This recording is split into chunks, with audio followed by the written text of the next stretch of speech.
शांताकारं भुजंगशयनं पद्मनाभं सुरेशं विश्वाधारं गगनसदृशं मेघवर्णं शुभांगं लक्ष्मीकान्तं कमलनयनं योगिभिर्ध्यानगम्यं वंदे विष्णु भवभयहरं सर्वलोकैकनाथं। मंगलम भगवान विष्णु मंगलम गरुड़ध्वज मंगलम पुंडरीकाक्ष मंगलाय तनोहरि। ओम नमो भगवते वासुदेवाय। आज का दिन आप सभी के लिए मंगलमय हो। हिंदू धर्म में एकादशी का व्रत महत्वपूर्ण स्थान रखता है। माघ शुक्ल पक्ष की एकादशी को जया एकादशी कहते हैं। यह एकादशी बहुत ही पुण्यदायी है। इस एकादशी का व्रत करने से व्यक्ति नीच योनि जैसे भूत प्रेत पिशाच की योनि से मुक्त हो जाता है। जया एकादशी के दिन जया एकादशी की कथा अवश्य सुननी चाहिए, साथ ही दूसरों को भी सुनाना चाहिए। इससे भगवान श्रीहरि अति प्रसन्न होते हैं और सभी मनोकामना पूर्ण करते हैं। आइए सुनते हैं जया एकादशी व्रत की कथा। सब धर्मों के ज्ञाता, वेद और शास्त्रों के अर्थ ज्ञान में पारंगत, सबके हृदय में रमन करने वाले श्री विष्णु के तत्व को जानने वाले तथा भागवत परायण प्रहलाद जी जब सुखपूर्वक बैठे हुए थे, उस समय उनके समीप स्वधर्म का पालन करने वाले महर्षि कुछ पूछने के लिए आए। महर्षियों ने कहा, प्रहलाद जी, आप कोई ऐसा साधन बताइए जिससे ज्ञान, ध्यान और इंद्रिय निग्रह के बिना ही अनायास भगवान विष्णु का परम पद प्राप्त हो जाता है।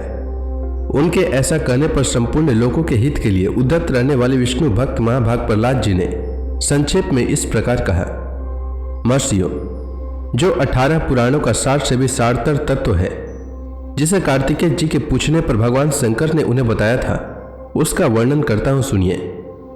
महादेव जी कार्तिकेय से बोले, जो कली में एकादशी की रात में जागरण करते समय वैष्णव शास्त्र का पाठ करता है, उसके कोटि जन्मों के किए हुए 4 प्रकार के पाप नष्ट हो जाते हैं। जो एकादशी के दिन वैष्णव शास्त्र का उपदेश करता है, उसे मेरा भक्त जानना चाहिए। जिसे एकादशी के जागरण में निद्रा नहीं आती तथा जो उत्साह पूर्वक नाचता और गाता है, वह मेरा विशेष भक्त है। मैं उसे उत्तम ज्ञान देता हूँ और भगवान विष्णु मोक्ष प्रदान करते हैं। अतः मेरे भक्त को विशेष रूप से जागरण करना चाहिए। जो भगवान विष्णु से वैर करते हैं, उन्हें पाखंडी जानना चाहिए। जो एकादशी को जागरण करते हैं और गाते हैं, उन्हें आधे निमेष में अग्निष्टोम और अतिरात्र यज्ञ के समान फल प्राप्त होता है। जो रात्रि जागरण में बारंबार भगवान विष्णु के मुखार बिंद का दर्शन करते हैं, उनको भी वही फल प्राप्त होता है। जिनके वंश के लोग एकादशी की रात में जागरण करते हैं, वही धन्य हैं। जिन्होंने एकादशी को जागरण किया है, उन्होंने यज्ञ, दान, गया श्राद्ध और नित्य प्रयाग स्नान कर लिया। उन्हें सन्यासियों का पुण्य भी मिल गया और उनके द्वारा इष्टपूर्त कर्मों का भी भली भांति पालन हो गया। षडानन, भगवान विष्णु के भक्त जागरण सहित एकादशी व्रत करते हैं, इसलिए वे सदा ही मुझे विशेष प्रिय हैं। जिसने वर्धनी एकादशी की रात में जागरण किया है, उसने पुनः प्राप्त होने वाले शरीर को स्वयं ही भस्म कर दिया। जो एकादशी की रात को जागरण करता है, वह भगवान विष्णु के स्वरूप में लीन हो जाता है। जिसने हरि बोधनी एकादशी की रात में जागरण किया है, उसके स्थूल सूक्ष्म सभी पाप नष्ट हो जाते हैं। जो एकादशी की रात में जागरण तथा ताल स्वर के साथ संगीत का आयोजन करता है, उसे महान पुण्य की प्राप्ति होती है। जो एकादशी के दिन ऋषियों द्वारा बनाए हुए दिव्य स्तोत्रों से, ऋग्वेद, यजुर्वेद तथा सामवेद के वैष्णव मंत्रों से, संस्कृत और प्राकृत के अन्य स्त्रोतों से व गीत वाद्य आदि के द्वारा भगवान विष्णु को संतुष्ट करता है, उसे भगवान विष्णु भी परमानंद प्रदान करते हैं। जो एकादशी की रात में भगवान विष्णु के आगे वैष्णव भक्तों के समीप गीता और विष्णु सहस्त्र नाम का पाठ करता है, वह उस परम धाम में जाता है जहाँ साक्षात भगवान नारायण विराजमान है। पुण्य में भागवत तथा स्कंद पुराण भगवान विष्णु को प्रिय है। मथुरा और व्रज में भगवान विष्णु के बाल चरित्र का जो वर्णन किया गया है, उसे जो एकादशी की रात में भगवान केशव का पूजन करके पढ़ता है, उसका पुण्य कितना है यह मैं नहीं जानता, कदाचित भगवान विष्णु जानते हो।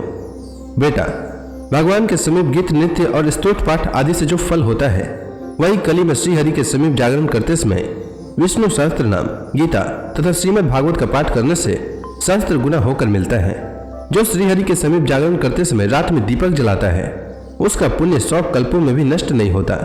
जो जागरण काल में मंजरी सहित तुलसी दल से भक्ति पूर्वक श्रीहरि का पूजन करता है, उसका पुनः इस संसार में जन्म नहीं होता।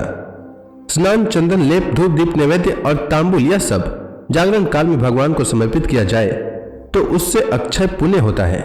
कार्तिकेय, जो भक्त मेरा ध्यान करना चाहता है वह एकादशी की रात्रि में श्रीहरि के समीप भक्ति पूर्वक जागरण करे।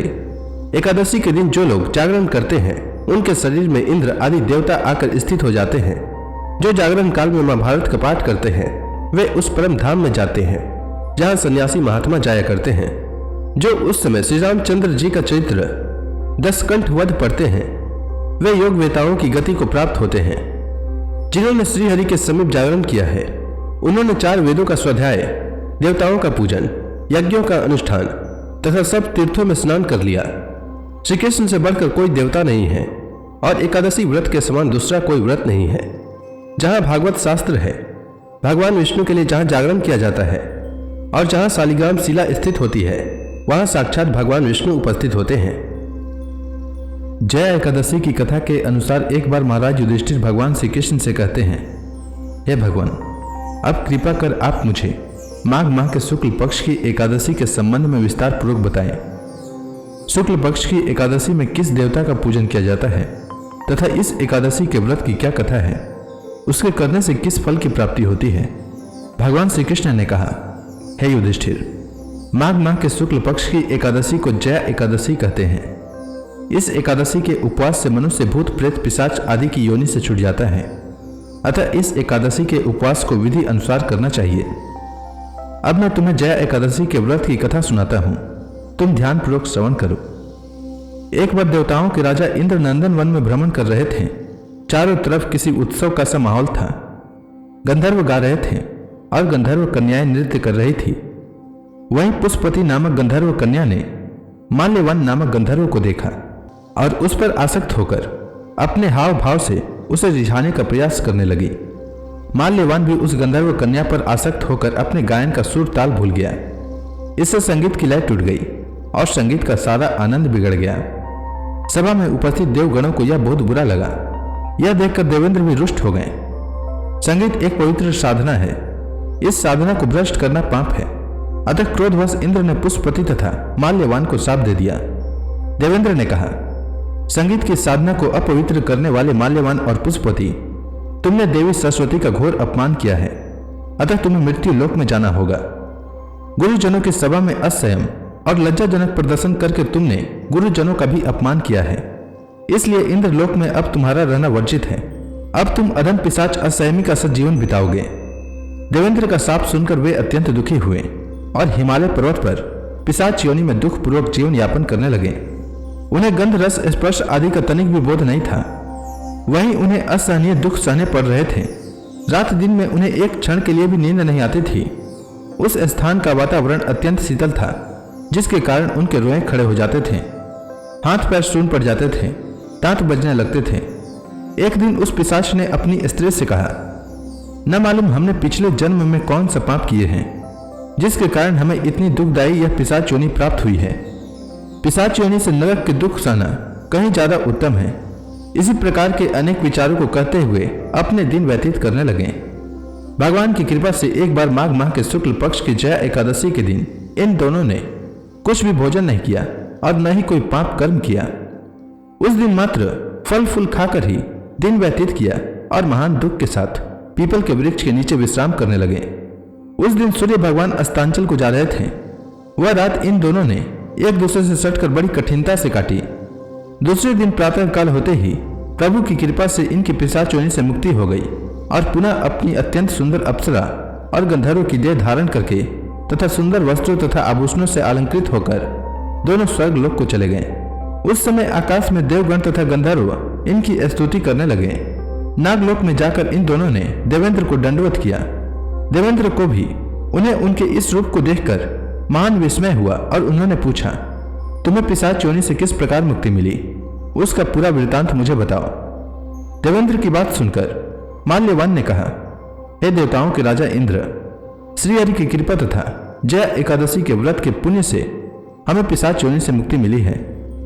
इंद्र ने कहा, हे माल्यवान, एकादशी व्रत करने से तथा भगवान श्रीहरि की कृपा से तुम लोग पिशाच योनि को छोड़कर पवित्र हो गए हो, इसलिए हम लोगों के लिए भी वंदनीय हो गए हो।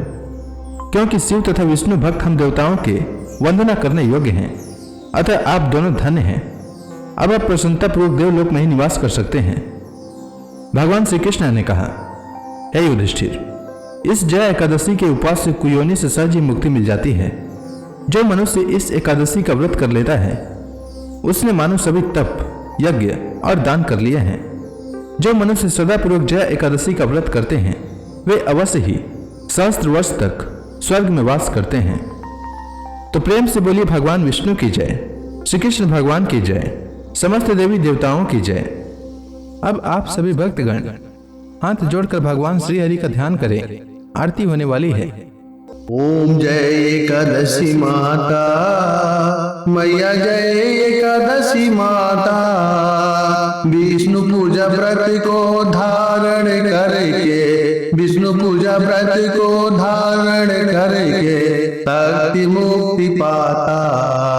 ओम जय एकादशी माता। तेरे नाम गिनाऊं देवी, भक्ति प्रदान करनी, भक्ति प्रदान करनी। गण गौरव की देनी माता, गण गौरव की देनी माता, शास्त्रों में बरनी। ओम जय एकादशी माता। मार्गशीर्ष कृष्ण पक्ष की उत्पन्ना, विश्व तारणी जनमी, मैया विश्व तारणी जनमी। शुक्ल पक्ष में हुई मोक्षदा, शुक्ल पक्ष में हुई मोक्षदा, मुक्तिदाता बन के भरनी। ओम जय एकादशी माता। पौष के कृष्ण पक्ष की सफला नामक है, शुक्ल पक्ष में होए पुत्रदा, आनंद अधिक रहे। ओम जय एकादशी माता। नाम सट तिला माघ मास में कृष्ण पक्ष आवे, मैया कृष्ण पक्ष आवे। शुक्ल पक्ष में जया कहावे, शुक्ल पक्ष में जया कहावे, विजय सदा पावे। ओम जय एकादशी माता। विद्या फाल्गुन कृष्ण पक्ष में शुक्ला अमला की, मैया शुक्ला अमला की। पाप मोचनी कृष्ण पक्ष में चैत्र महाबली की। ओम जय एकादशी माता।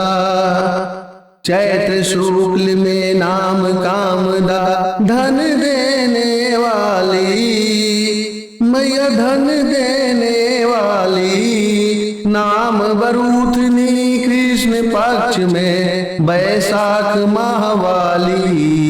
ओम जय एकादशी माता।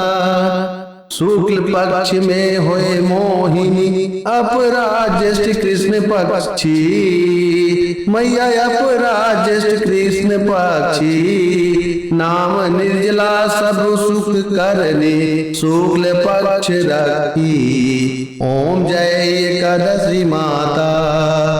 योगिनी नाम आषाढ़ में जानो, कृष्ण पक्ष करनी, मैया कृष्ण पक्ष करनी। देव सैनी नाम कहायो, शुक्ल पक्ष धरनी। ओम जय एकादशी माता।